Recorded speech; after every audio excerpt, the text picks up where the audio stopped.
Since 2017, the Royal College of Veterinary Surgeons has taken on a view of the professions which is, in its essence, political, a device for social engineering, as a way of achieving a stated strategic ambition to create a culture change in our professions.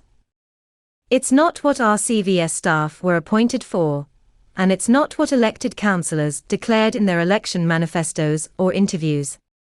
The ideology is intersectional, underpinned by grievance politics, and aims to identify differences within the professions, so as to create division and weaken what it sees as toxic systemic power structures filled with prejudice, injustice, and discrimination. This disruption is the antithesis of the RCVS's most basic values, summarized in its motto from the granting of the Charter in 1844. Strength united is stronger. The new politics at RCVS has its epistemology based in critical social justice, a movement which is, in turn, based on postmodernism, which rejects science as a basis for progress, and has no philosophical connection to animal welfare. Science and animal welfare were the two pillars of the profession which brought us all together, along with RCVS. Until 2017. When we joined the profession, we took an oath, which was revised in 2012, that required us, in practice, to be constantly mindful of these values as we go about our work. Those that are leading this drive to cultural change are, unsurprisingly, those with no or limited experience of the everyday implementation of this oath and commitment we have, or, to use their vocabulary, they have limited, or no, lived experience of contemporary practice. The first clearly stated ambition for culture change came in the RCVS's Strategic Plan 2017 to 2019. The culture change in our veterinary society, as identified in this document, was no different to any other radical political ambition in any other social grouping, in that it required a commitment, an ideology, a methodology, and disciples. The commitment was overt in this plan, but the ideology, methodology, and disciples emerged through the Strategic Plan 2020 to 2024, and the creation of a moral high ground grifting grievance politics, and virtue signaling. This moral high ground was sequestered by the name group, the activists, who have emerged as the four principal disciples of their ideology.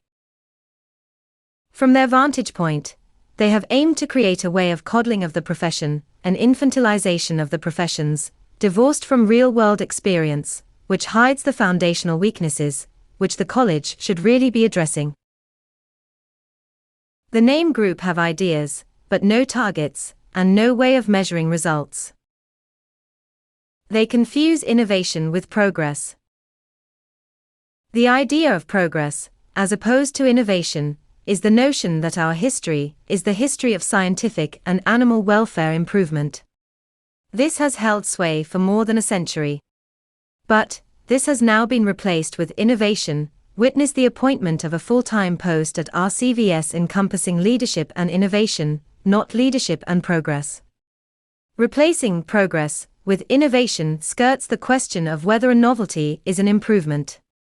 Our world may not be getting better and better, but our devices are getting newer and newer. The mandate from which the RCVS and the name group operate has an annual voter base of 20 to 25% of the profession, an increase from the early 2000s, but one based on easier voting mechanisms, not an appeal to effective representation or opportunity for understanding. Radical external consultancies control internal policy, inherently associating RCVS with some of the more extreme definitions of social justice, and with a distinctly misogynistic, anti-feminist edge in 2022. Long-term lack of comprehension of what most of us do, most of the time, and the business environment we operate in, has received feeble, or no effective attention, at a time of unprecedented disruption. This is a reprehensible oversight on the RCVS part. And the ongoing mismatch of the rhetoric from RCVS, and the reality of their behavior, only serves to emphasize the gulf between the RCVS political priorities and its true behavior. The virtuousness of openness and transparency is beyond doubt, but the reality of withdrawal and obscurity to the point of even ignoring freedom of information requests is the reality. Committing to acceptance of challenge and debate, yet failing to engage, and complaining about every challenge that comes their way, is the norm. There is trumpeting of a commitment to diversity, but not if it means tolerance of diverse opinion or political beliefs.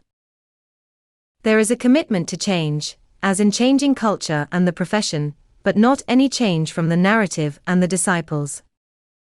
The traditional values we all recognize as the profession's common ground, the excellence of our science, and our commitment, through all that we do, to improve animal welfare, are what give us strength.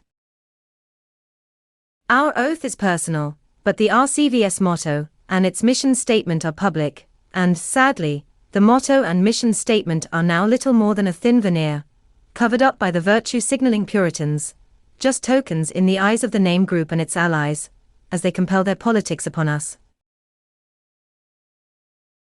There is no forum for challenge or debate about the value of their politics to us, hence, in part, this series of videos, which at least provide an opportunity for comment.